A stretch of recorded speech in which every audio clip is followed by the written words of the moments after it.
यीशु मसीह में सबका स्वागत करती हूँ और ये आशा करती हूँ कि ये चैनल आप सब के लिए बहुत ही लाभदायक बने। चलिए शुरुआत करते हैं प्रार्थना से। हे स्वर्गीय पिता, हम इस सुंदर समय के लिए तेरा धन्यवाद करते हैं और इस बात के लिए कि तू हर एक स्त्री को यहाँ एक विशेष उद्देश्य के साथ लाया हुआ है। प्रभु, हम स्वीकार करते हैं कि तू हमारे हृदयों, हमारे विचारों और हमारी कहानियों का रचयिता है। तू कभी गलती नहीं करता। जब हम तेरे वचन को सुनने और अपनी पहचान को याद करने के लिए एकत्र हुए हैं, तो हम तुझसे प्रार्थना करते हैं कि तू अपनी पवित्र आत्मा से इस स्थान को भर दे। हमारे हृदयों को सच्चाई को ग्रहण करने के लिए खोल दे। हमारे जीवन से हर झूठ, हर संदेह और हर भय को हटा दे। जब हर स्त्री यहाँ से जाए तो वह साहस से, आत्मविश्वास से और मसीह में अपनी पहचान में स्थिर होकर जाए। सारा आदर और महिमा तुझे देते हैं। यीशु के नाम से प्रार्थना करते हैं, आमीन। मैं धन्यवाद करता हूँ कि मैं अद्भुत रीति से रचा गया हूँ। तेरे काम आश्चर्यजनक है, यह मेरा प्राण भली भांति जानता है। भजन संहिता में ये लिखा गया है। आज मैं आपसे एक बहुत ही सरल लेकिन शक्तिशाली बात कहना चाहती हूँ। आप कोई गलती नहीं है। यह बात दिल से सुनिए। आपका व्यक्तित्व, आपकी कहानी, आपका रंग, आपकी आवाज, आपके आंसू और आपकी मुस्कान, ये सब ईश्वरीय की योजना का हिस्सा है। और ईश्वर जो इस संपूर्ण सृष्टि का रचयिता है, वो कभी गलती नहीं करता। लेकिन दुनिया क्या कहती है? दुनिया कहती है तुम में कुछ कमी है। वो कहती है तुम्हें उसके जैसी बनना चाहिए। दुनिया आपको आपकी गलतियों और अतीत से परिभाषित करती है।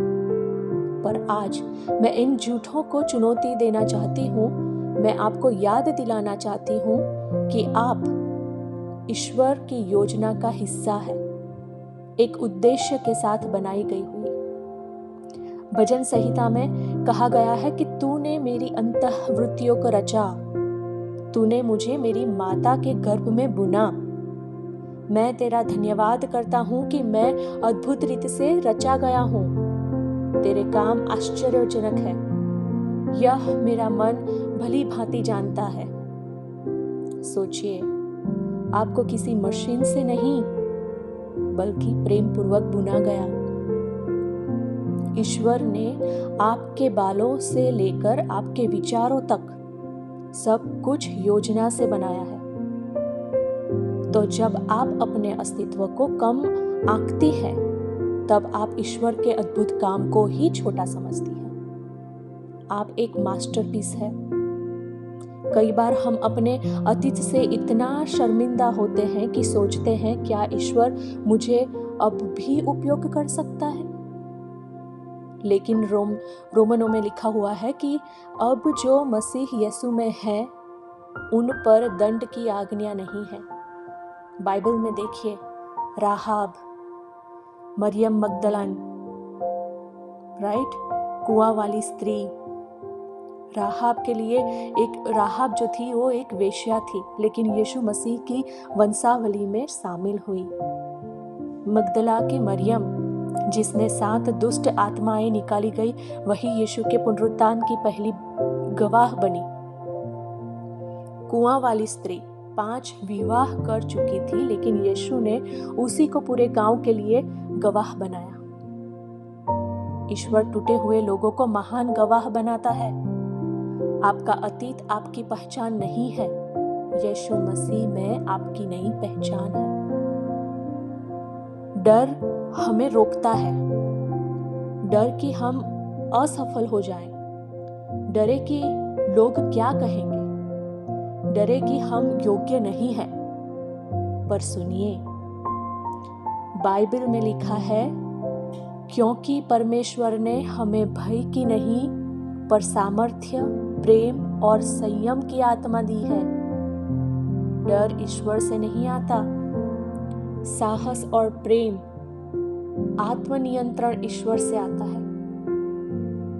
एस्तर को भी डर था, लेकिन उसने अपने समय में राष्ट्र को बचाया। डेबोरा एक महिला न्यायाधीश और योद्धा बनी, क्योंकि वह जानती थी कि उसे ईश्वर ने बुलाया है।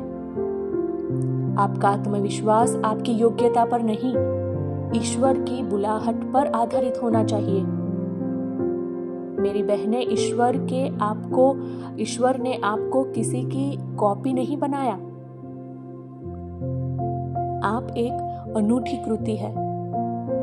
एफेसियों में लिखा गया हुआ है कि क्योंकि हम उसके कार्य हैं जो मसीह यीशु में अच्छे कामों के लिए रचे गए हैं, जिन्हें परमेश्वर ने पहले से तैयार किया कि हम उनमें चलें।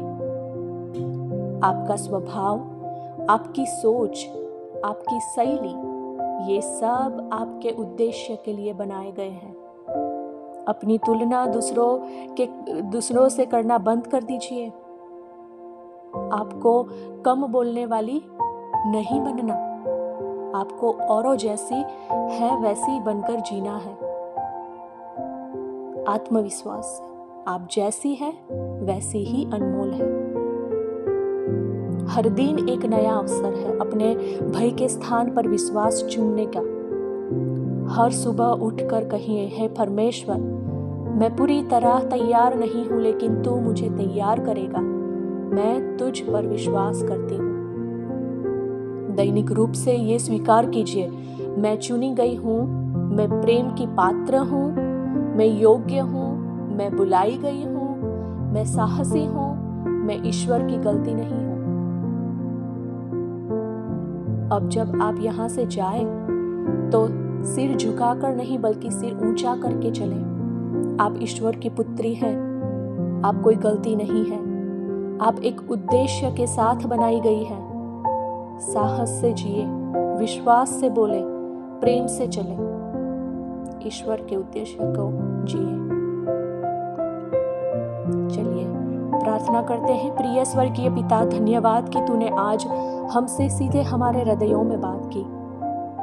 धन्यवाद कि तूने हमें याद दिलाया कि हम अद्भुत रीत से बनाई गई हैं। हम कोई दुर्घटना नहीं बल्कि तेरी कलाकृति है। प्रभु, जब हम इस स्थान से जाएं तो हमें यह साहस दे कि हम उस पहचान में चले जो तूने हमें दी है। हमारे भय को विश्वास में बदल दे, हमारे संदेह को आत्मविश्वास में और हमारे अपराधों को अपने अनुग्रह से ढक दे। हर स्त्री को साहस, उद्देश्य और मसीह में स्थिर पहचान के साथ खड़ा कर।